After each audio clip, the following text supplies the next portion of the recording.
Olá, hoje mais uma gravação do Pode Criar. Nossa convidada hoje é Lisana Dallazen. Lisana é psicóloga, psicanalista, doutora em psicologia clínica pela USP, coordenadora de seminários e supervisora no Espaço Criar e outras instituições de Porto Alegre, bem como de São Paulo. É membro do Grupo Brasileiro de Pesquisa Sandor Ferenczi. Nosso tema hoje vai ser sobre êxitos e fracassos clínicos, pesquisa em psicanálise. A Lisana, quero apresentar para vocês assim, algumas das produções dela, que é a perlaboração da contratransferência, a alucinação do psicanalista como recurso das construções em análise. Maravilhoso esse livro, indico, super indico, muito bom e que contribui bastante para a clínica psicanalítica. Ela também tem alguns capítulos nesse livro, Ferenczi, Pensador da Catástrofe. Hoje as palavras estão diminuídas. Outro também, para além da contratransferência, o analista implicado.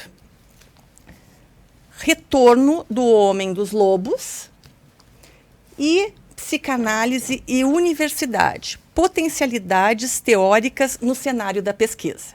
Então, para vocês verem assim, ela produz bastante, é extremamente estudiosa e também faz parte, assim, algo que é muito questionado, enfim, psicanálise, que é a questão da pesquisa, algo muito novo de últimos anos, assim, mas que então tu está muito inserida nesse contexto, Lisana, além de também, a partir de Freud, trabalhar com os temas de Ferenczi.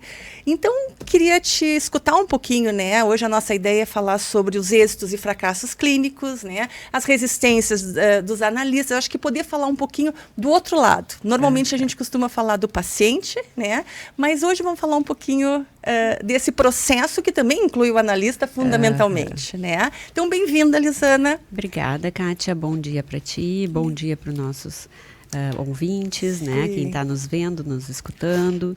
É um imenso prazer estar aqui, nesse espaço novo para mim. Acho que é a primeira vez que eu estou fazendo um Pode Criar,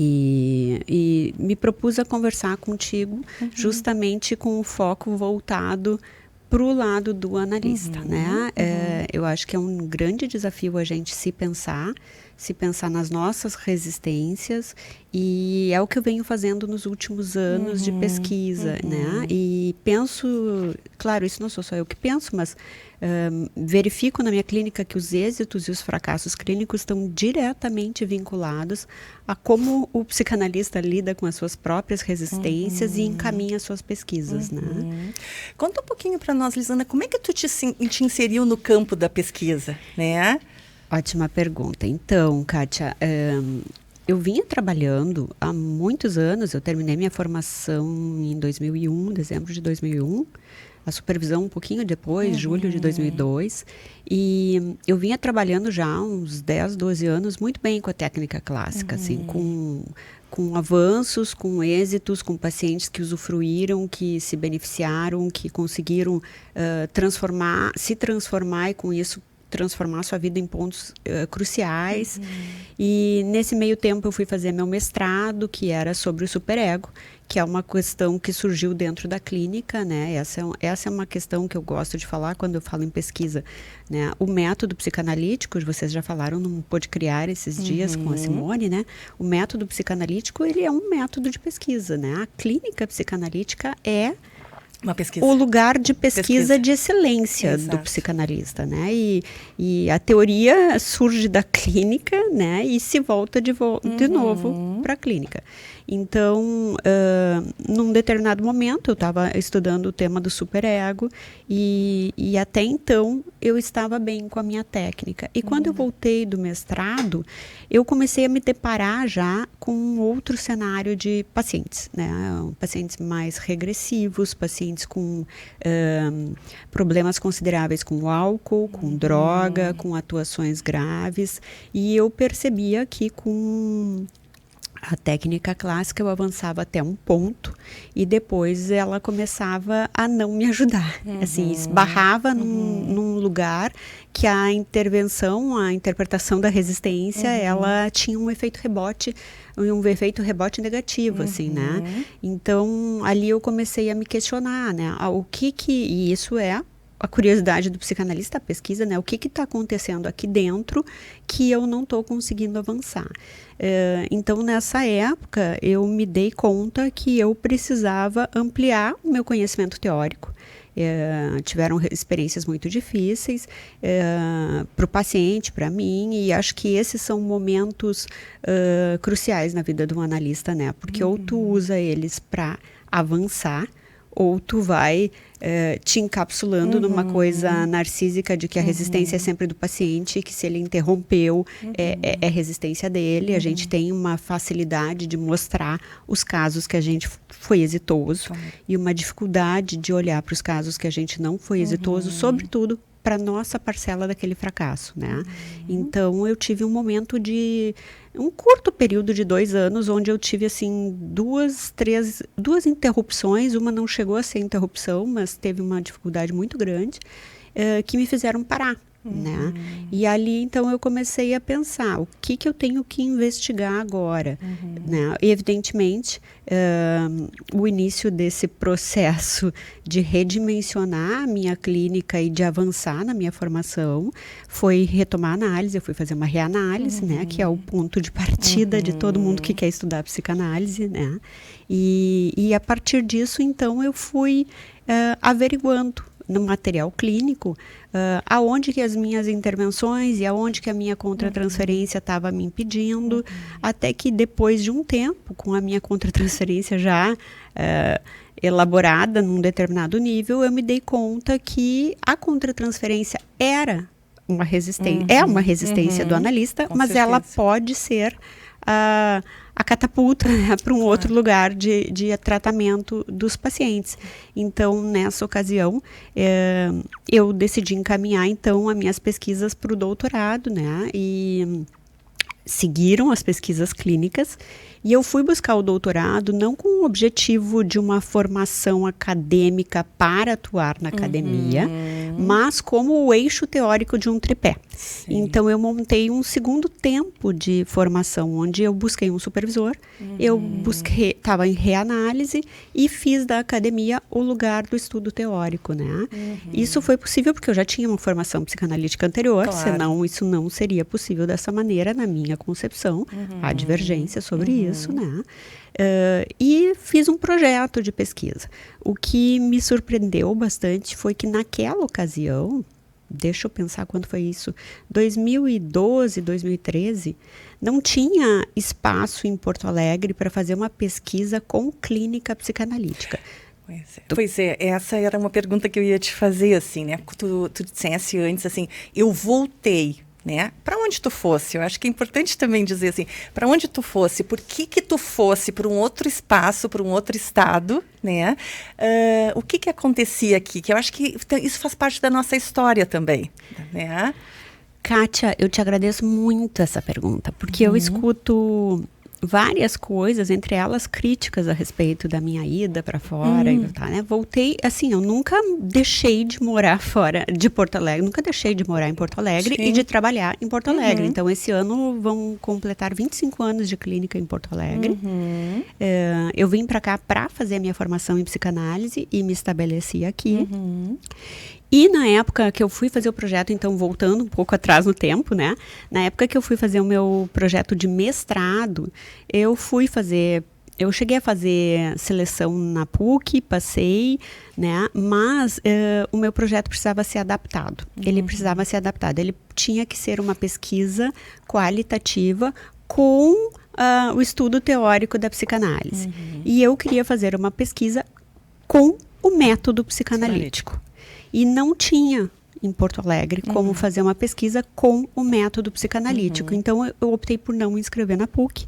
fui na URGS conversar com um colega nosso de lá, para ver se tinha possibilidade de fazer lá, e ele disse, Lisana, teu projeto é eminentemente clínico, eu não tenho como abarcar ele aqui na URGS, naquela ocasião.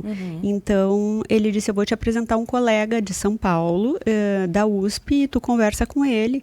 E eu achei que era um blá blá blá para me dispensar, né? E passaram 3 meses, esse nosso colega da URGS me ligou e disse, Lisana, o professor da USP vai estar aqui amanhã, vem aqui. Olha. E aí eu fui, então agradeço muito a pessoa que fez isso por mim, né, que é o Edson Souza. Quando eu terminei o doutorado, eu liguei para ele para agradecer, porque eu acabei então indo para a USP, fiz meu mestrado lá e voltei para fazer o doutorado lá. Né? Então eu ficava indo e vindo todas as semanas, o que foi um acréscimo de dificuldade no processo de pesquisa, mas eu me surpreendi quando eu cheguei em São Paulo. Então as pessoas me dizem, por que tu foi para São Paulo e não fez aqui? Fui porque eu tinha um objetivo. Fazer uma pesquisa com o método psicanalítico, e naquela ocasião não tive abertura. E que isso marca um diferencial também, extremamente importante. Exatamente. Porque a gente ainda escuta, né? Não é possível fazer pesquisa com método psicanalítico, mas o método psicanalítico é um método de pesquisa dentro da clínica e na universidade.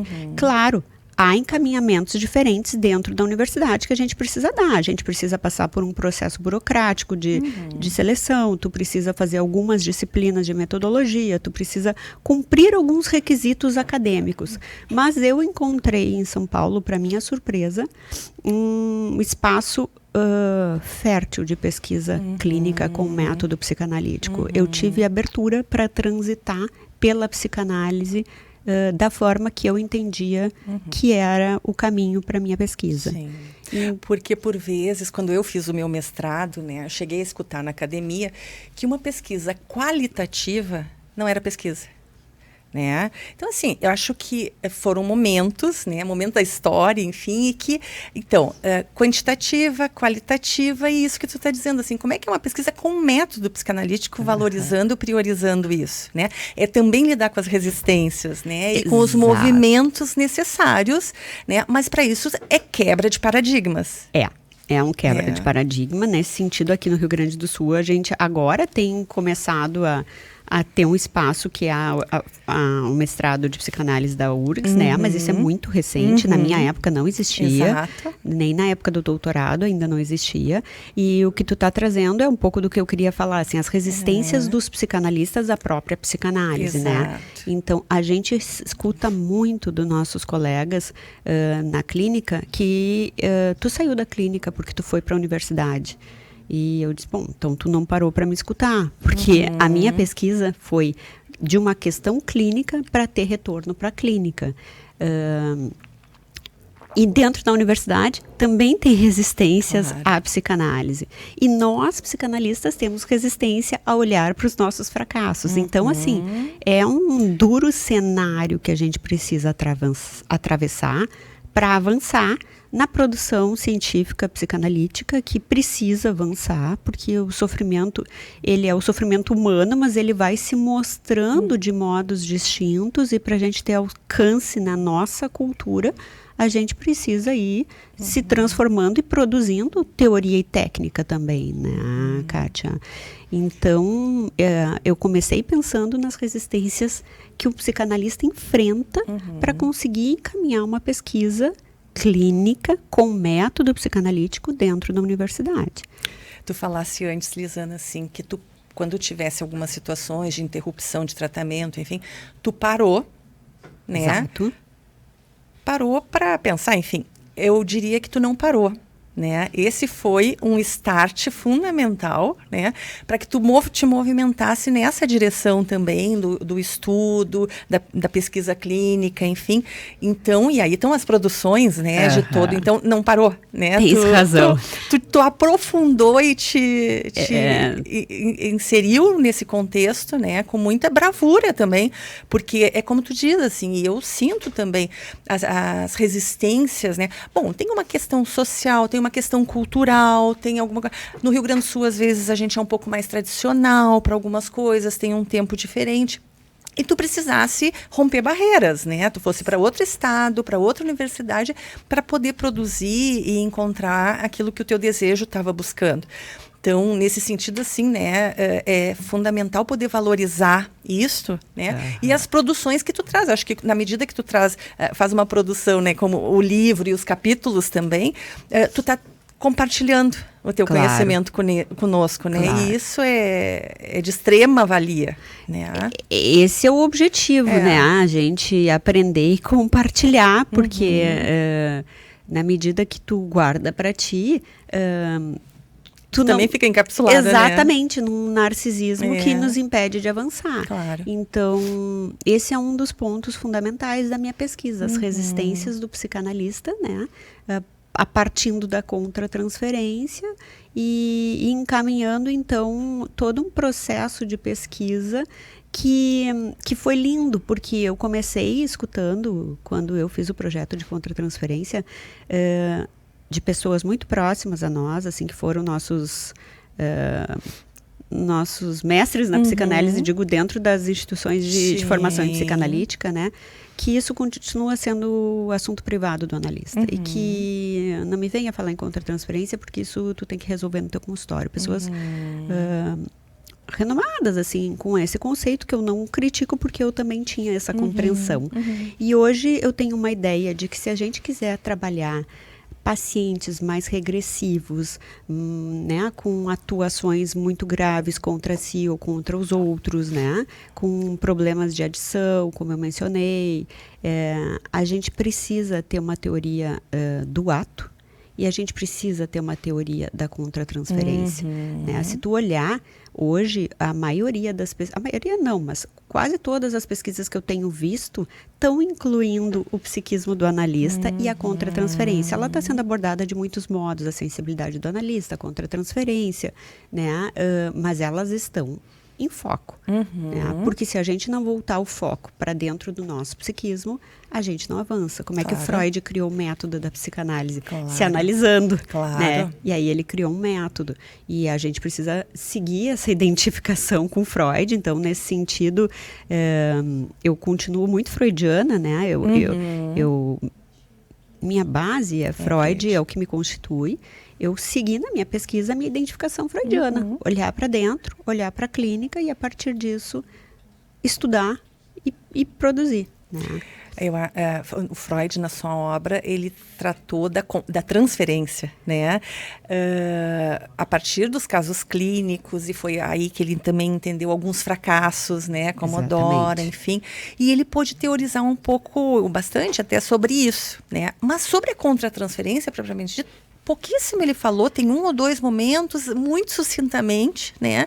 E então, eu penso que o seguir pensando, né, a partir da obra do Freud, a partir dessas contribuições que ele nos traz, é fundamental para a evolução, né? E quando o Freud falava, eu acho que a gente já falou num outro Pode Criar, que o método psicanalítico, o Freud dizia que era para pacientes neuróticos, hoje se ampliou essa escuta. E eu acho que nesse sentido que tu está trazendo a importância da contratransferência. Exatamente. E de pacientes mais graves também, né, na nossa clínica. Exatamente.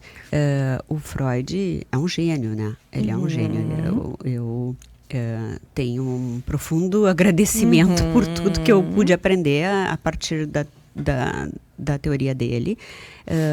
Na contratransferência, ele reconhecia o problema da contratransferência. Ao longo da obra toda, ele só falou, a palavra contratransferência aparece 3 vezes. Isso. Né? 3 vezes. E é curioso, porque quem inseriu a palavra contratransferência na literatura psicanalítica foi o Jung. O Jung escreve uma carta para o Freud, falando da situação dele com a Sabina Spielhan, e ali ele diz, pela primeira vez, é a primeira vez que a gente encontra a palavra contratransferência na psicanálise, dizendo para o Freud que ele estava muito assustado e que ele estava, né, frente a uma contratransferência, e o Freud responde, então, dizendo que esse era um poderoso fenômeno do qual o analista tinha que, com o qual o analista tinha que se haver e resolver. E depois disso ele menciona na sua obra ali em 1910, 1912, depois acho que ele fala em 1914. Foram essas 3 vezes. Sim. Mas sempre para mostrar como um limite da análise do psicanalista. Né? E isso é uma coisa que eu acho muito importante de dizer assim para quem está nos escutando e nos acompanhando, informação, né? Especialmente. A contratransferência, eu concordo, é sempre falta de análise do analista. Sim. Se a gente perder de vista isso, a gente vai atuar contra a transferência. Né? O que eu proponho é a perlaboração da contratransferência, né? O que é diferente da contratransferência. Então... Explica um pouquinho, Lisana, assim, o que é que tu está querendo dizer em perlaboração? Acho que é importante. Né? Tá, a gente vai entrar um pouco mais tecnicamente aqui no conceito, mas a contratransferência, assim como tem o amor de transferência, que são aqueles protótipos infantis que a gente vai transferindo para outras pessoas com quem a gente convive, amigos, amores, trabalho, analista, né? A gente tem também uma contratransferência, que são sentimentos nossos, dos nossos complexos infantis, acionados pelo conteúdo do paciente. E num primeiro momento, essa contratransferência precisa ser trabalhada pelo analista silenciosamente. Então, isso é o que eu quero frisar, assim, que eu jamais deixo de concordar com isso.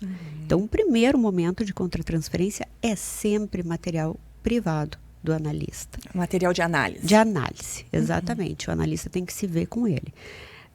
Depois que ele der conta dessa intensidade, porque contratransferência é uma intensidade, e sempre que a gente fizer uma intervenção na intensidade dos nossos sentimentos, a gente está atuando a nossa contratransferência. Claro. Então eu estou marcando isso para não dar margem de dizerem assim que a Lisana está trazendo uma coisa muito diferente e que agora a contratransferência pode tudo. Não, não pode tudo. Ela é um tema muito denso, teoricamente, e é como se a gente botasse a mão no vespeiro. Tu bota ali, vespeiro, né? Tu bota ali e tu vai ser picada. Sim. Então, eu parto sempre desse princípio. Passado um tempo que tu examina tuas contratransferências e tu sai da intensidade, tu pode te dar conta que algumas coisas que tu experimentou, principalmente com esses pacientes mais graves que nos convocam mais intensamente, algumas coisas que tu experimentou podem ser, não que sejam, né? Podem ser conteúdos daquele analisando que ele jogou, projetou, inoculou dentro de mim. Conteúdos que ele não tem recursos para verbalizar. Como sentimentos de humilhação, sentimentos violentos, às vezes, das violências que ele viveu, que ele não consegue verbalizar, ele mostra isso agredindo. Né? O paciente mostra através do ato. Exato. Ele não tem o processo simbólico, ele não tem a representação psíquica do que ele está no ato apresentando. Exatamente. Ele não tem a condição de processar psiquicamente tudo que ele viveu em cenas dramáticas da sua vida, né? E ele nos conta mostrando, né? Eu vi que no Pode Criar com o Jefferson, vocês falaram muito da escuta, né? Isso. E a escuta, ela precisa ser ampliada para a gente entender esse tipo de caso. Então, nesse sentido, a técnica clássica do Freud tem um limite. E foi aí que eu me dei conta que eu precisava avançar, né? Para um outro tempo de técnica psicanalítica. Porque como que a gente escuta uma coisa que é mostrada? E que nos faz sentir coisas que o paciente não consegue verbalizar. Então, se eu não estou mais na intensidade do que ele me fez sentir, eu tenho como refletir sobre o que eu senti e o que eu vivi nessa contratransferência. E verificar o que disso pode ser a forma do paciente me contar do seu sofrimento. Então, nisso que eu digo de uma teoria do ato. O ato, ele pode ser entendido somente como uma descarga, ou ele pode ser entendido como uma forma de te contar do sofrimento dele, né? Quem trabalha um pouco isso é o René Roussillon, né? Eu gosto bastante da forma como ele pensa isso, e como que então a gente vai escutar. E aí vem todo um trabalho teórico e técnico da perlaboração, do trabalho de perlaboração. Então, a gente sempre fala da elaboração da transferência do paciente, então a gente faz uma interpretação, a gente remove uma resistência e ele Sim. tem que elaborar um conteúdo. E a contra-transferência, a gente tem que perlaborar. Perlaborar, eu entendo diferente de elaborar, né? Essa foi uma resistência que eu encontrei no meu grupo de pesquisa. Curioso, né? Quanto ao conceito. Quanto ao conceito de perlaboração. Porque eles me diziam assim, isso é só uma palavra difícil. É só uma forma mais difícil de tu falar do que elaboração. E não é. Então, assim, tu vê como a resistência entre nós é forte, né? Entre as escolas, entre as teorias, num próprio grupo de pesquisa. Sim. A perlaboração pressupõe um trabalho a mais do que a elaboração, diferente. A elaboração é trabalhar sobre um material, trabalha sobre um conteúdo. A perlaboração é trabalhar através de um conteúdo. Então, assim, trabalhar através leva um tempo maior. Pressupõe que eu suporte a existência desses sentimentos contratransferenciais na análise, naquela dupla, pelo tempo necessário, até que eu consiga trabalhar através desses meus conteúdos contratransferenciais os elementos que são do sofrimento do paciente. Sim. Então, isso é diferente, né? Isso é um modo diferente de escutar.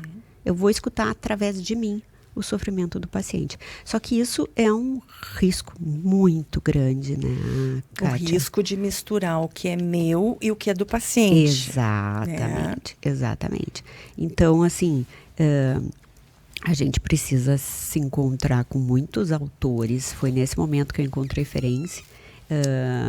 E hoje eu tenho uma certa preocupação, porque eu vejo que as pessoas me chamam para falar Ferenczi, e eu gosto muito de falar de Ferenczi, porque ele me ampliou demais a escuta e a compreensão do sofrimento psíquico, mas às vezes eu fico receosa, assim, as pessoas acham que eu só penso Ferenczi, ou que eu me tornei uma, entre aspas, assim, né, ferenziana, que, primeiro, o Ferenczi não pretendia ser uma escola, né, e ele não criou uma metapsicologia como a Melanie Klein, que é uma metapsicologia diferente do Freud, ele parte da metapsicologia freudiana, né, então, primeiro, que ele não é uma escola, segundo, que eu não gosto muito disso, eu sou kleiniana, eu sou winnicottiana, eu sou freudiana, eu sou psicanalista, né, e dentro disso, eu vou avançar pelos caminhos que eu entender necessário para atender aquele tipo de padecimento. Né? Então, evidentemente, o Ferenczi, ele é uma das minhas descobertas, assim, né? No mestrado, o meu orientador, o Daniel Kupperman, me apresentou o Ferenczi, eu tive resistências ao autor, rejeitei no mestrado, e no doutorado voltei. Eu disse, bom, então vou ter que ver e estudar, né? E ele é um autor que fala, em 1918, na época do Freud, totalmente, ele diz, a contratransferência é um assunto tabu dos psicanalistas, e se nós quisermos avançar, teríamos que nos haver com esse tema, né? Então, é bacana de tu ver que no mesmo tempo do Freud, começou a psicanálise contemporânea. Com certeza. E eu acho muito interessante isso que tu coloca, né, Lisana, a questão da tua própria resistência, né? O quanto também, em alguns momentos, tu fosse resistente. Acho que isso é um exercício de humildade para a gente dizer assim, não, a contratransferência é só do outro, o problema é só do outro. Não, nós estamos inseridos nisso também, né? E que bom poder parar para pensar, sair de um casulo, né? E, de alguma forma, assim, buscando aportes teóricos para poder vencer e contrapor os paradigmas, né? Então, o que eu queria salientar, assim, o quanto também a gente poder se colocar nisso como humanos, né? Nós também temos as nossas resistências, né?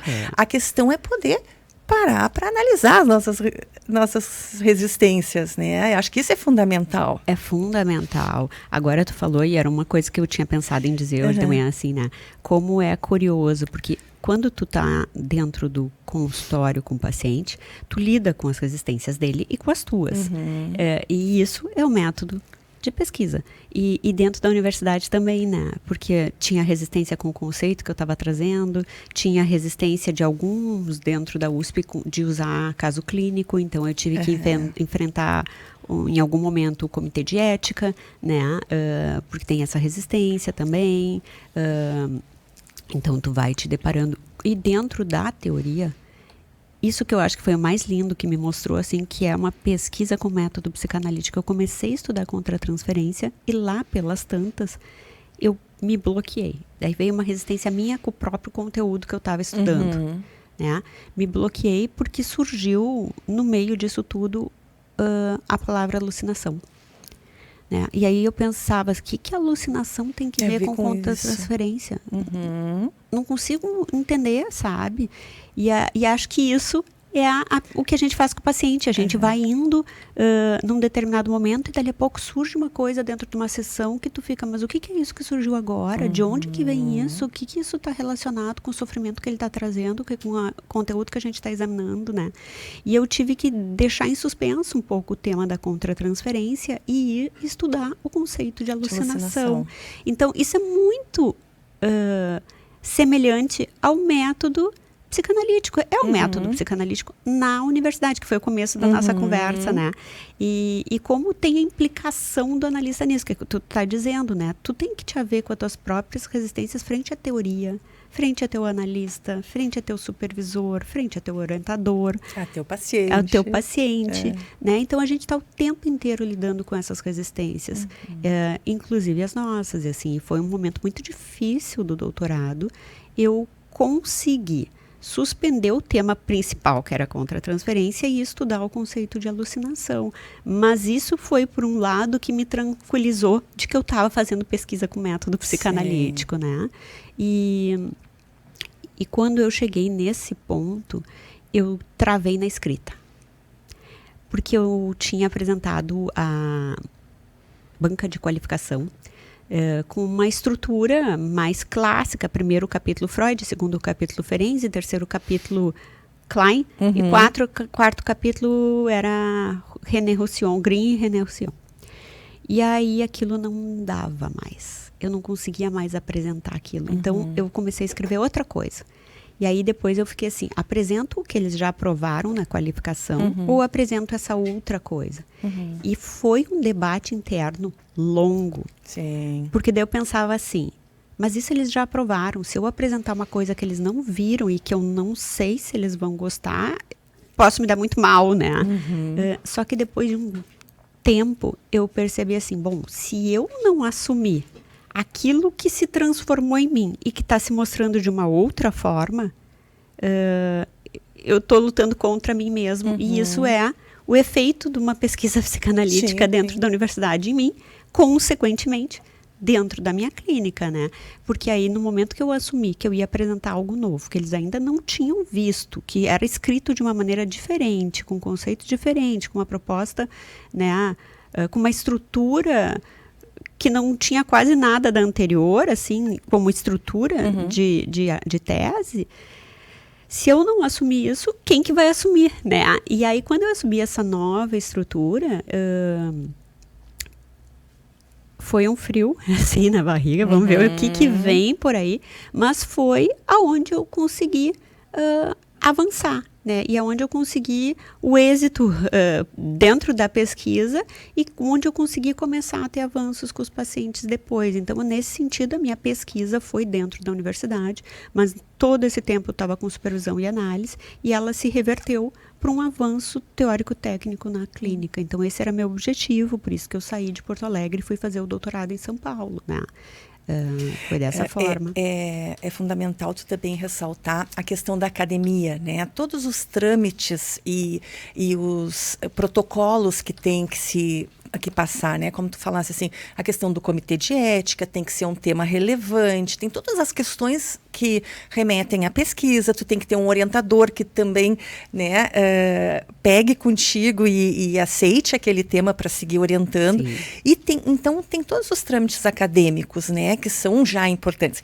Às vezes eu tenho a impressão, não sei se tu tem essa impressão também, que a academia, por vezes, tenta fazer um caminho paralelo à clínica, né?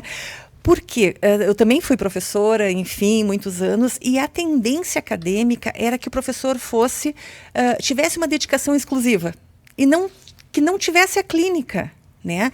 E dentro da nossa área é fundamental que tenha a clínica para poder ter esses avanços teóricos, né? Então, esse professor, esse estudioso que tem a experiência clínica, no meu entender, para que possa transmitir a psicanálise, é fundamental, né? Uma das questões que tu está salientando e que tem sido um tema recorrente dos nossos podcasts é a questão da análise pessoal. Tem que perpassar por ti, tu tem que ter essa vivência, essa escuta e te haver com o teu inconsciente, né? Senão, não tem como trabalhar com psicanálise. Não tem. Tu está trazendo uma coisa super importante, né? Eu acho que entrar numa universidade pública como professor é uma escolha, né? E ela te limita a questão clínica porque tu assume uma dedicação exclusiva, né? Enfim, as universidades privadas já te dão a liberdade de poder ter a tua clínica. Mas eu concordo 100% contigo, assim, que se tua experiência clínica é reduzida, é restrita, porque tu está iniciando, se o teu conhecimento psicanalítico é incipiente, tu não vai conseguir fazer pesquisa clínica, tu não vai avançar nesse sentido, porque o teu tempo de trabalho do teu inconsciente, tua experiência clínica, o que a clínica vai te mostrar que tu está dando certo, que tu está errando, né? Que é o que vai te balizar onde que tu tem que avançar, não vai estar claro ainda. E isso me preocupa muito, assim, quando as pessoas saem da faculdade e vão fazer mestrado e doutorado porque não tem trabalho. Exatamente. Né? Então entram porque aí ganham uma bolsa de pesquisa do mestrado, depois ganham uma bolsa de pesquisa do doutorado e é uma forma de se manter por um tempo. Exatamente. E uma forma de entrar na academia, que é um mercado cada vez mais saturado. Exato. Né? Mas enfim, é uma forma de estudar. É uma forma de estudar que tem o seu valor, o seu mérito, e que vai ser absorvido na universidade, porque são hoje os professores que estão sendo absorvidos, a maioria são esses que estão vindo de uma vida acadêmica com pouca experiência, né? Exato. E isso daí não, aí eu já ampliaria, acho que não é só na psicanálise, né? As pessoas que trabalham com outras áreas da psicologia também estão nesse caminho. Eu acho isso um problema, embora eu acho que tenha um mérito dessas pessoas, tem um problema, porque o que elas vão transmitir ainda não é vivenciado. Né? E acho que essa é uma grande questão do trabalho da contratransferência, assim, trabalhar com o que é vivenciado, que é sair do teórico, sair da intervenção correta, entre aspas, né, tecnicamente, mas com o que tu passou, com o que tu viveu, com o que tu sentiu.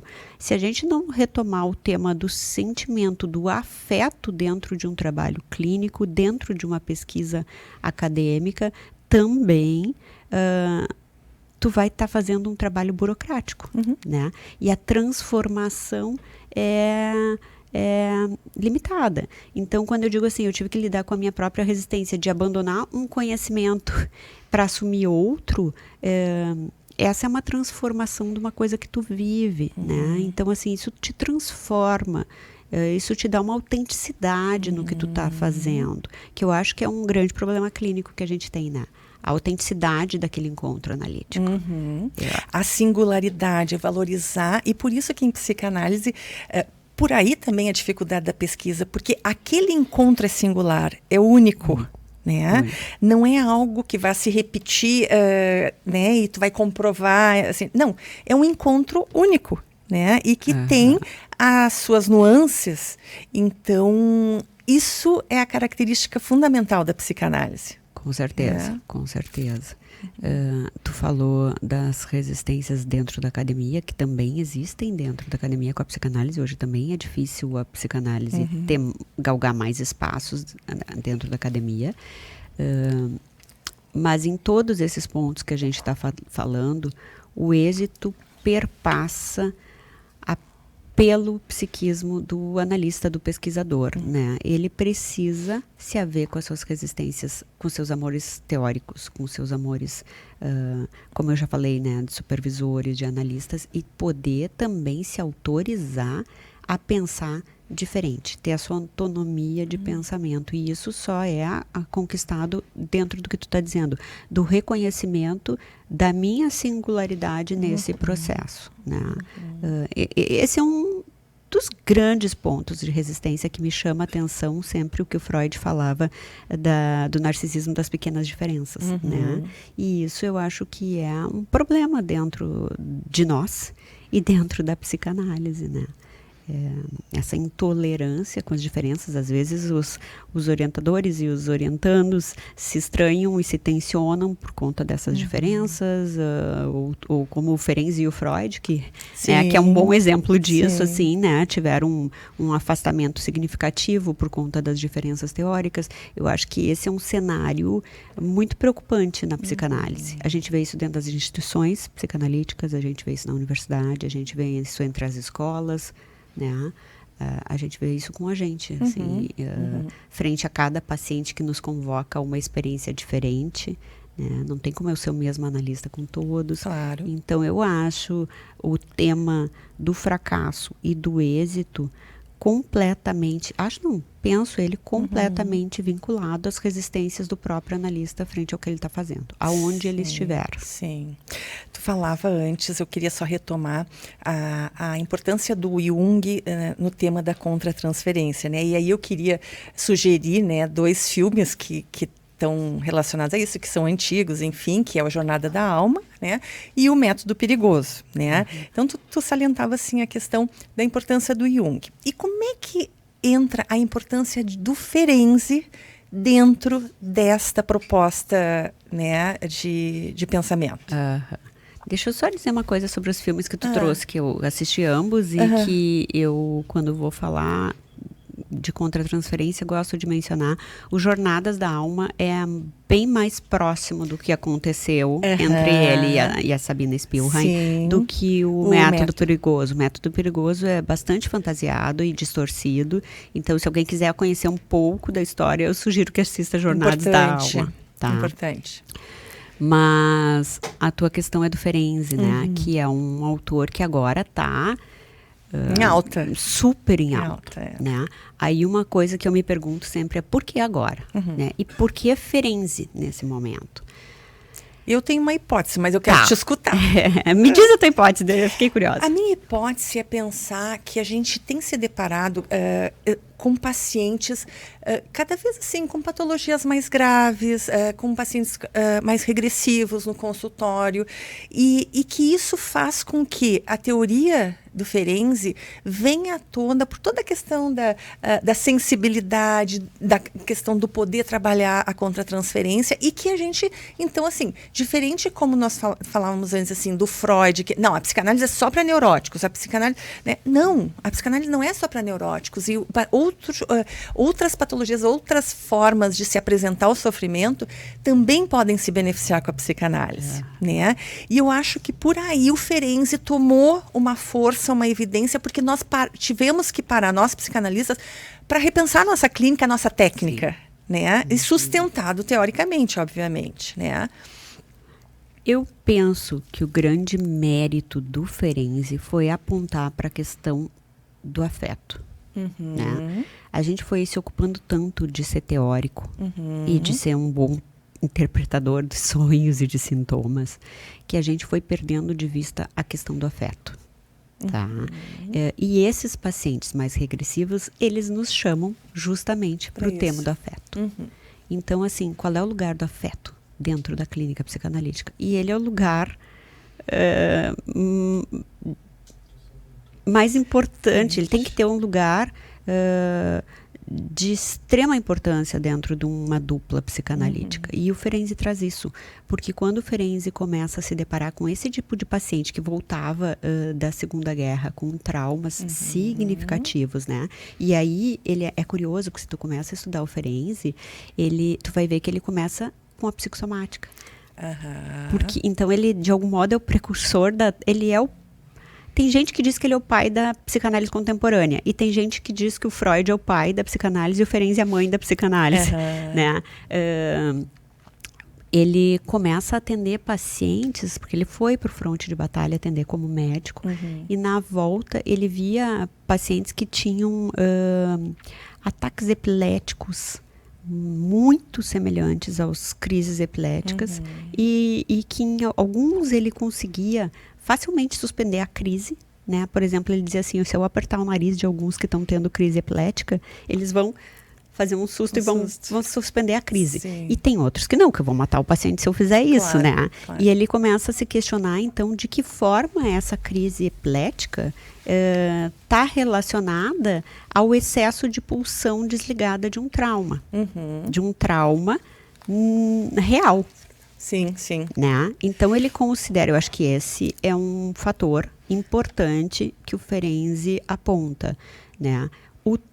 Há traumas que têm relação com o fato real, ou seja, né, a grande diferença que eu entendo do Ferenczi e do Freud, se a gente for falar metapsicologicamente, que não era nosso objetivo, mas não tem como é que o Ferenczi inclui no seu campo de pesquisa a quarta característica da pulsão, o objeto, né, que é a origem exterior do trauma, que o Freud tinha abandonado, né? O Freud tinha abandonado e o Ferenczi nunca desdisse a teoria do Freud. Ele acha, ele afirma, né, é extremamente pertinente e essencial para um tipo de paciente, assim como o Freud também dizia isso. Há outros pacientes que a gente precisa considerar a origem exterior do trauma, que eu acho que esse é um fator que faz ele hoje ser muito vigente, né? A gente nunca viveu tanta violência contra a mulher, contra a criança, né? Contra muitas coisas, nem vou entrar em temas políticos. Até o próprio traumático da Covid. Exatamente. Né? Quer dizer, isso é um efeito traumático em cada um de nós, né? Muito traumático. Mundialmente falando. E tem uma coisa real nesse trauma, não é só da fantasia do sujeito, né? Então ele diz, a gente precisa considerar a origem exterior do trauma. Então esse é um dos grandes motivos dele hoje estar na cena. A outra é que ele retoma o campo do afeto. Para tratar isso, a gente vai ter que mexer com a sensibilidade do analista e com a sensibilidade do paciente, né? Porque se a gente for trabalhar a nível de elaboração secundária, através da palavra, a gente não vai alcançar esse nível de trauma. E por aí a gente pensa assim, o quanto o tema do amor também tem evidência. Claro. Né? O Freud falava do amor transferencial, né? E enfocou bastante isso. Mas hoje em dia estamos falando bastante, né? Tem jornadas, como foi a nossa jornada esse ano, enfim, do Espaço Criar, o tema do amor, né? Claro. Que é isso que tu está trazendo. Né? O Ferenczi tinha um amor pela clínica admirável, assim. Ele era essencialmente clínico, né? E ele estava mais ocupado de conseguir dar conta daquelas manifestações, daqueles padecimentos diferentes da neurose de transferência, e que eram muito graves, com crises e tentativas de suicídio graves de pacientes, crises psicóticas muito violentas, que a gente vê hoje em dia, né? E ele queria dar conta. Ele dizia, se esse paciente está aqui na minha frente, eu não posso dizer que a psicanálise não vai ajudar ele. Eu não posso mandar ele embora. Eu tenho a obrigação de experimentar e de tentar tudo que eu puder para ajudar o sofrimento desse paciente. Eu acho que essa ousadia a gente perde um pouco, né? A gente não se permite ousar, criar alguma coisa com os nossos pacientes. Então, eu acho que tem esses pontos, assim. O reconhecimento dele do trauma externo, a questão que ele retoma do afeto para o trabalho da dupla, né? E essa ousadia de não de transgredir, mas de criar algum novo recurso que tente ajudar o paciente. Eu acho que são elementos que a gente está precisando como analista, assim, recuperar, sabe? E acho que esse é o fator de ele estar tão vigente atualmente. Sem dúvida. A gente está falando o tempo todo, né, Elisana, assim, a questão das resistências dos analistas, né? Eu penso que é fundamental a gente falar nesse tema, porque falávamos antes da questão da Covid, né? O quanto, a partir desse traumático que foi mundial, também nós, os analistas, tivemos que sair de um lugar cômodo que estava e repensar a sua clínica e as modalidades. Acho que o grande avanço e a grande contribuição de tudo isso, porque a gente tem que tirar o lado positivo, né? É nós analistas sairmos um pouquinho dos consultórios, né? Da clínica privada, que é fundamental. Mas, por exemplo, hoje nós estamos aqui num podcast, num Pode Criar, que chamamos, né? Quando é que um analista estaria, né, podendo transmitir a psicanálise usando a tecnologia a nosso favor? Os atendimentos online também, né, que antes era algo muito mal visto, né? E para surpresa minha, e certamente, provavelmente na tua também, muitas pessoas, muitos analistas já praticavam isso, mas no silêncio do seu consultório, né? E que depois veio aparecer, porque era algo mal visto, isso não era análise. Né? E hoje, a grande maioria dos analistas, não todos, porque tem alguns que ainda se mantêm, né, sem essa prática, estão fazendo uso. E relatos de bons usos, boas contribuições. Claro que aqui eu não quero dizer assim, que o presencial, né, não tem a sua relevância, a sua importância fundamental, até por isso que tu diz, assim, a questão do afeto, da presença sensível, de poder sentir, né, esse paciente, o que ele está nos mostrando ali, mas ao mesmo tempo, bom, não tendo as condições ideais, como é que pode se dar ou a tecnologia trabalhar a nosso favor, né? Aí temos uma resistência que a gente teve que, de alguma forma, enfrentar, né? E ainda enfrenta. E ainda. Né? Eu acho que tu falou uma coisa super importante, assim, as resistências dos analistas a ousar, né? Que é o que eu acho que é o que eu estava falando do Ferenczi, por isso que tu trouxe, né? Eu vou te dizer que eu acho que o Freud teria feito isso, seria o primeiro a fazer isso, porque ele ousava. E ele tentava, e foi assim que ele criou a psicanálise, né? Pensando na questão da autoanálise, até do Ferenczi, provavelmente analisando na caminhada, né? Às vezes, em algumas situações, né? A relação dele com o Fliess, né? Quer dizer, teve momentos muito ousados, realmente. Muito, e a relação do Freud com alguns pacientes, por exemplo, a Marie Bonaparte, a relação dele com a Marie, que foi analisando a dele, né? Até com a própria filha, com a própria filha. Então, assim, são coisas que a gente perde de cena por resistências nossas. Claro que muita coisa que eles fizeram nós não precisamos repetir, porque eles já avançaram, né? E a gente não precisa regredir. Mas eu acho super importante o que tu está dizendo, assim, como a gente tem dificuldade de se abrir para o novo. Né? Isso é um... E será que não é aí que a psicanálise vai, em algumas vezes, perdendo um campo de atuação? Completamente. Eu concordo contigo, porque a gente vai se encapsulando de novo naquilo que a gente já conhece, já sabe. A minha experiência, vou te falar que é o que eu posso da minha experiência, né? Como tu disse que os analistas já faziam silenciosamente. Quando eu estava fazendo doutorado em São Paulo, eu estava me analisando e supervisionando lá. E aí só que nesta época eu ficava 2 dias da semana lá. E aí depois que eu terminei o doutorado, ficou muito difícil continuar indo toda semana a São Paulo. Então isso foi 2018. Eu comecei a fazer uma parte das minhas sessões presenciais e a outra parte online. Então quando chegou a pandemia, já não era tão surpresa para mim, porque eu já tinha essa experiência como analisanda. E foi isso que me permitiu aderir com menos resistência, né? Porque foi uma pólvora, assim, no meio psicanalítico, quando chegou aquilo, fechem os consultórios, né? Assim, foi uma pólvora. Explodiu para tudo que é lado, assim, né? Todo mundo apavorado, todo mundo assustado, o que vai acontecer com os pacientes, o que vai acontecer com a clínica, com a gente. Eu acho que a gente tem que reconhecer as diferenças, né, Kátia? É diferente o atendimento online do atendimento presencial. Eu acho que o corpo do analista, a presença física do analista, tem sensibilidade. Isso, a sensibilidade de escutar ou de ver alguma coisa na sessão que tu não vê através do vídeo, né? Ou de sentir um cheiro, ou de alguma coisa que aparece. A gente perde. Então, tem uma diferença. Mas a gente ganha por outro lado. Muito analisando que talvez tivesse que interromper pode continuar, né? Pessoas que moram no interior do estado que não têm acesso a psicanalistas estão tendo acesso a psicanalistas, né? Pacientes que foram embora e moram em outros países puderam continuar suas análises, né? E, bom, se esse é o modo que a pessoa pode ter acesso à psicanálise, por que não? Por que eu vou dizer para ela não? Né? Se antes ela esteja com esse modo de acesso à psicanálise do que esteja sem. Né? Então, eu acho que a gente tem ganhos também, e concordo contigo, assim, resistir a usar com parcimônia e com um pensar sobre aquele uso.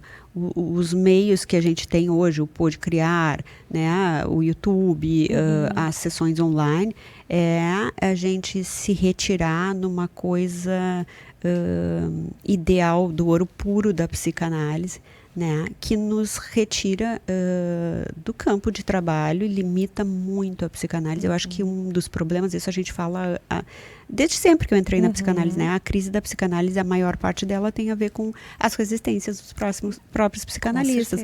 E aí a gente tem um compromisso de fazer a psicanálise continuar tendo êxito, porque senão a gente vai levar ela ao fracasso. Eu né? até diria assim, fazer a psicanálise transitar. Isso. Né? Então, assim, por exemplo, hoje com o Pode Criar, a nossa intenção assim, é fazer transitar, não só no meio acadêmico, no meio social, mas na comunidade também, que a comunidade saiba quais são as contribuições que a psicanálise pode dar. Kátia, tu sabe que isso é uma coisa que eu penso, assim, se a gente olhar o panorama geral, onde estão os psicanalistas hoje? Né? Onde eles estão? Eles hoje estão no consultório, eles hoje estão online, eles estão nas instituições jurídicas, nas instituições educacionais, nos hospitais, na comunidade, na universidade fazendo pesquisa. Os psicanalistas hoje estão em muitos lugares. Sem dúvida. Né? Então, isso é uma forma de a gente fazer ela transitar. E a gente escuta críticas a isso. Então, se tu tá na comunidade fazendo um trabalho social, tu não tá trabalhando com psicanálise. Tu não é psicanalista. Isso, né? Tu não tá trabalhando com psicanálise. Não! Eu tô num projeto, ou em alguns projetos dentro de uma instituição jurídica, né, num período de tempo agora, e eu escuto de colegas nossos, volta para a clínica. Como se eu não tivesse na clínica. Na clínica, né?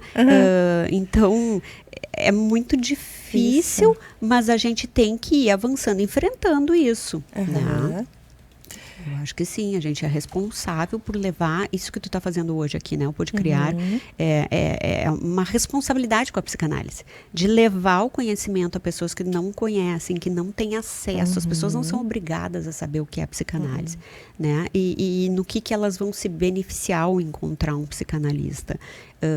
Então, assim, é uma responsabilidade levar para as pessoas que não têm como vir até um psicanalista uma possibilidade, não é a única, mas é uma possibilidade delas se tratarem, delas estudarem, né? Uma técnica para trabalharem.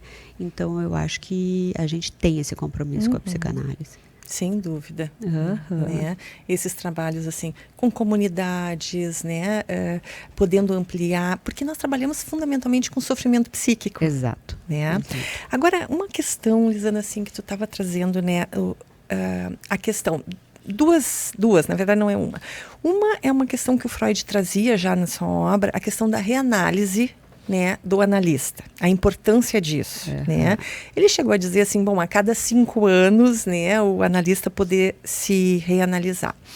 E a outra questão que eu penso assim, do que tu estava trazendo, o papel do analista nessas situações mais graves e sim com pacientes mais regressivos, o quanto tem, quando vai lidar, né, com a questão do afeto, quando vai lidar com a questão da contratransferência, o quanto tem um trabalho de tradução, né, daquilo que o paciente está apresentando no ato, né, o papel do analista, um pouco aquilo que a mãe faz com o bebê, né?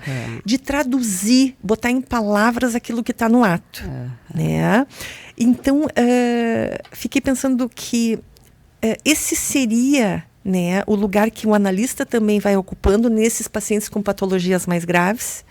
O que te parece? Sim. A questão da reanálise eu não consideraria uma fórmula assim de 5 em 5 anos, né? Mas ela é fundamental.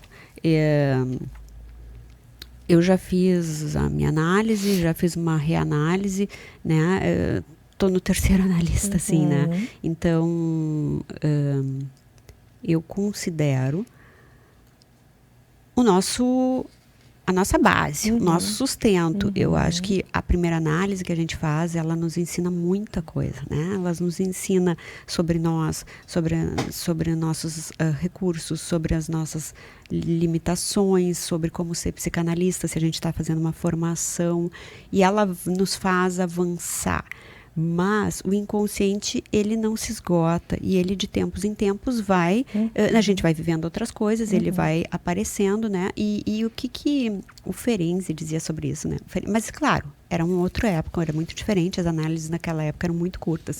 O Ferenczi é que instituiu a regra fundamental, né, da análise do analista, porque ele dizia assim, quando tu acabar a tua análise didática, tu vai começar uma análise de verdade. Exato. Né? Exato. Não que seja assim, porque a análise didática a gente sabe que ela é muito eficiente. Exato. E não tem... É que no outro momento histórico, resgatando a história, tinha um caráter avaliativo, né, de te permitir ser analista ou não. Né?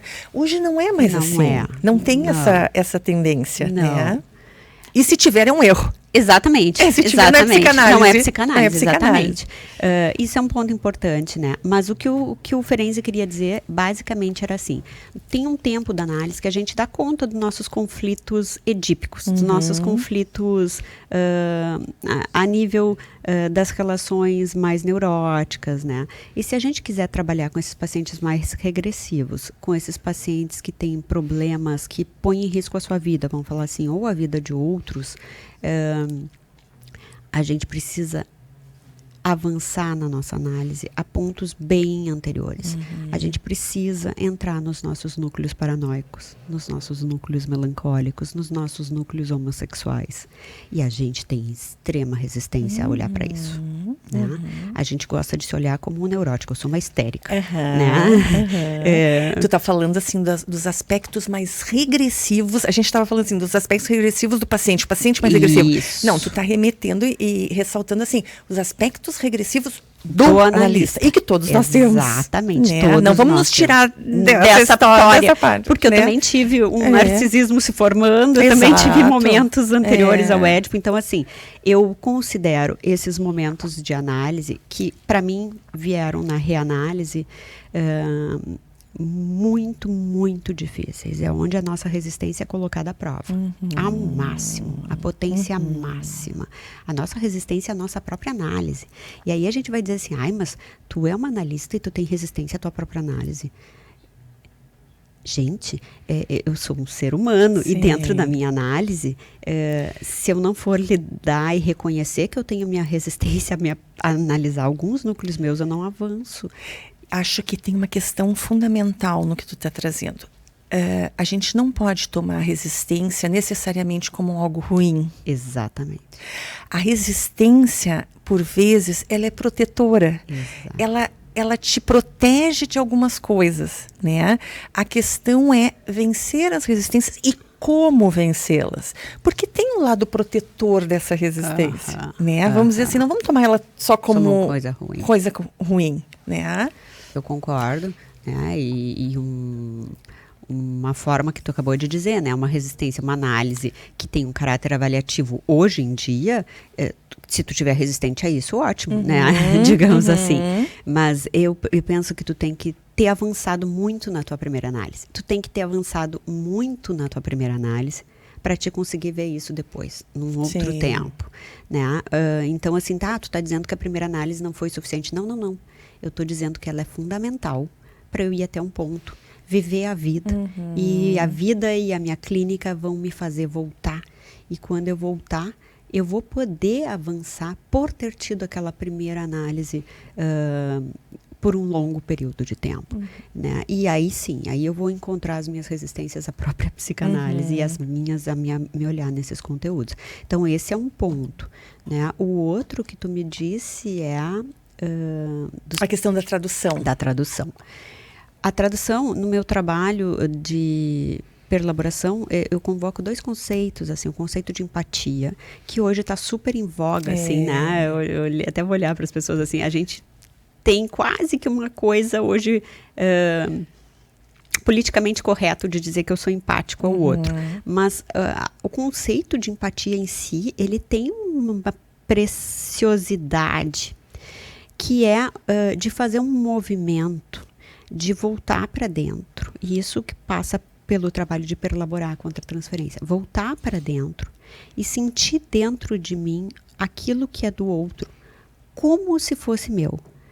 Não é sentir com o outro, é sentir, é experimentar dentro de mim como se fosse meu. Isso é uma capacidade exigida do analista muito grande. Né, de viver algo que não é seu como se fosse seu e depois se distanciar disso para devolver para o outro. Então, esse é um tempo desse trabalho de perelaboração da contra-transferência. E é um tempo que me permite identificar o que pode estar se passando com aquele sujeito.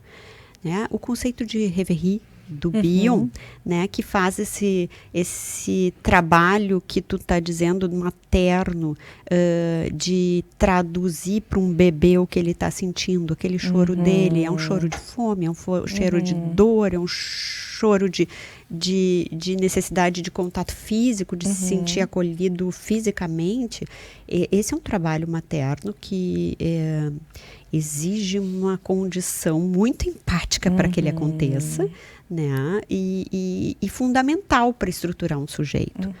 Com os pacientes graves, eu entendo que o processo de tradução é uma parte, é o começo do trabalho, mas não é o todo. Tá? Eu acho que traduzir o que está acontecendo é uma forma de começar a fazer aquele sujeito tomar consciência do que se passa com ele. Depois tem todo um processo de introjetar um outro modo de lidar com os seus sentimentos.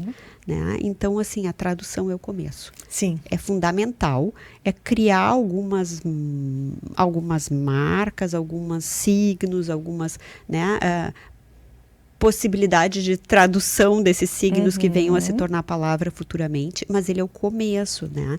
Tem uma questão que é que ao tu estar traduzindo aquilo para o sujeito, tu tá também transmitindo um modo de processamento psíquico. Então, assim como Freud dizia que trazer ao consciente o que é inconsciente não é o suficiente, né? Traduzir não é o suficiente. Sim. Né? O analista acaba se oferecendo como um modelo de processamento psíquico diferente daquele que o paciente tem. Então, isso ele vai, de algum modo, introjetar e vai poder reconectar o seu afeto a partir de um outro modelo. Então, bom, ele tem aquele jeito antigo, mas ele tem um outro modelo que vai fazer a diferença entre o passado e o presente, né? E vai permitir ele se manejar de um outro modo na sua vida. Então, eu acho que o processo de tradução é fundamental. Ele passa por essa empatia do analista, ele passa pelo trabalho de perelaborar as contratransferências para poder fazer esse despojamento de si e trazer o outro para dentro de si, né? Que é uma coisa super difícil. E que isso é o começo do trabalho. Sim. Não é o todo. Eu acho importante tu trazer isso. E além do que, o conceito de empatia, né? Que é um conceito que, por vezes, em alguns meios psicanalíticos, ele é mal visto, como se fosse algo muito superficial. Empatia como algo do consciente, algo muito superficial. Mas tu está trazendo que não, ele é muito mais amplo do que isso. Eu acho que isso é super importante tu dizer, porque quem quer conhecer um pouco de Ferenczi, daqui uns dias a gente vai fazer um curso, exato, né? Na Espaço Criar, um curso breve de 4 encontros para introduzir a obra, né? Onde a gente vai falar sobre empatia e outros conceitos. Começa agora... Agora é dia 17, eu estava olhando 17 aqui. de outubro. De outubro, são 4 encontros online nas segundas-feiras, né? Se chama Ferenczi, o nascimento da psicanálise contemporânea na era clássica. Exatamente. Né? E E então, nas segundas-feiras, das 20 às 21h15. Exato. As inscrições estão abertas na secretaria. E eu acho que é um espaço para poder aprofundar tudo isso que nós estamos falando, né? A importância do Ferenc e desses conceitos que ele vai trazendo para nós e que estão muito atuais, né? Muito. E tu tem razão, assim, o de empatia, ele é mal visto porque as pessoas desconhecem a teoria. Então, veja que bem desde o início eu estou falando, tem que ter uma teoria do ato, tem que ter uma teoria da contra-transferência, tem que ter uma teoria da empatia para te saber o que tu está fazendo, né? E claro que com isso eu não estou defendendo que a gente seja só teórico, mas que a teoria é um pano de fundo essencial. Para dar conta da clínica. Isso, porque o que as pessoas entendem? As pessoas entendem que empatia é eu abraçar o paciente e chorar com ele, né? Não é. Isso é uma redução do conceito e é uma compreensão equivocada. Equivocada, apressada, de quem não leu Ferenc. Porque se tu lê, claro, isoladamente um conceito, é uma coisa. Mas se tu entende aquele conceito dentro do contexto clínico que ele estava trabalhando e dentro do contexto teórico que ele estava pensando, isso toma outra dimensão. Então, assim, é muito fácil um analista criticar uma teoria de outro autor sem ter estudado. De novo, a gente cai na resistência dos analistas. Né? Tu vê como isso está no nosso meio por todas as vias. Então, eu penso que é extremamente importante contextualizar aquele conceito na obra do autor. E aí a gente vai compreender a profundidade que isso tem, que não é a de sentir que não é a de fazer a maternagem em si, mas que é a de fazer um funcionamento fazer um funcionamento egóico materno diferente que serve como modelo para o paciente. Então, em vez de eu atuar minha contra-transferência, abraçando o paciente e chorando com ele porque eu estou com pena dele, né? Eu vou suportar ela dentro de mim. Eu vou fazer esse movimento de trazer o paciente para dentro de mim, me colocar naquela situação, ver examinar o que eu sentiria se eu estivesse vivendo aquele drama, né, que o paciente está vivendo, e a partir disso sair de volta de dentro de mim e trazer isso como um conteúdo para a gente pensar juntos.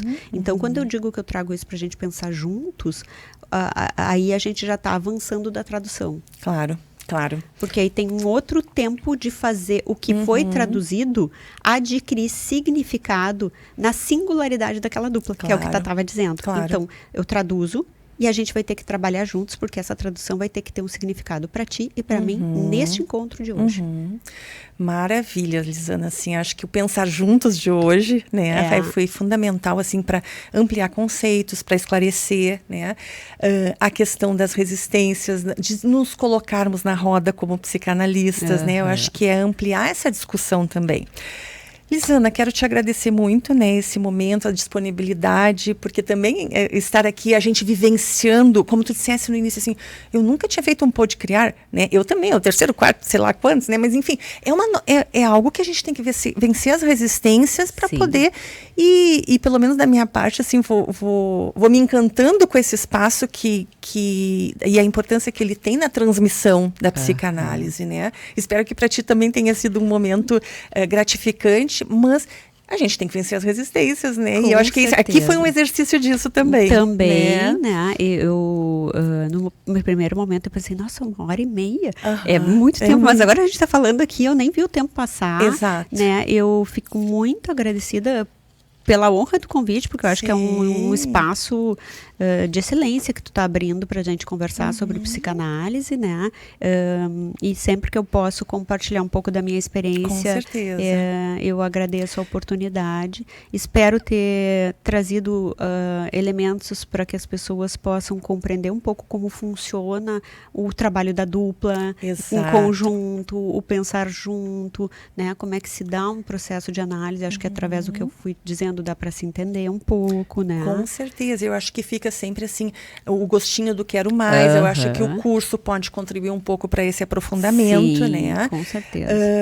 E acho que também o fato de tu poder dividir conosco, né, na escrita, na elaboração de livros, o te dispor a estar aqui, isso é fundamental, né? É fundamental que a gente, como analista, saia do consultório e também ocupe esses outros espaços, Com né? certeza. Então, quero te agradecer muito a disponibilidade, a tua hora de estar aqui conosco, Obrigada, todo o teu conhecimento, Kátia, e ter assim levado adiante, né? Tu não parou, tu segue, né? Segue estudando e trazendo e dividindo conosco todo o teu conhecimento, que é de fundamental importância.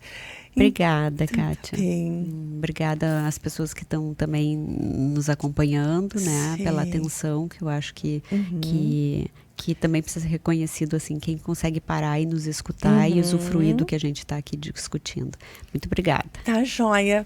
Obrigado. Bom, então ficamos por hoje com mais este Pode Criar. E lembrando que nós seguimos também na nossa proposta da psicopatologia psicanalítica, trazendo os temas, já trouxemos da histeria, e agora vamos trazer em seguida, em breve, sobre a questão do neurótico, na neurose obsessiva e fóbica. Nos aguardem. E se tiverem outras sugestões de temas que gostariam que a gente abordasse dentro do referencial psicanalítico, bem como sugestão de psicanalistas que a gente possa contribuir e trazer aqui para esse debate, para esse bate-papo tão gostoso, mandem para nós. Até mais.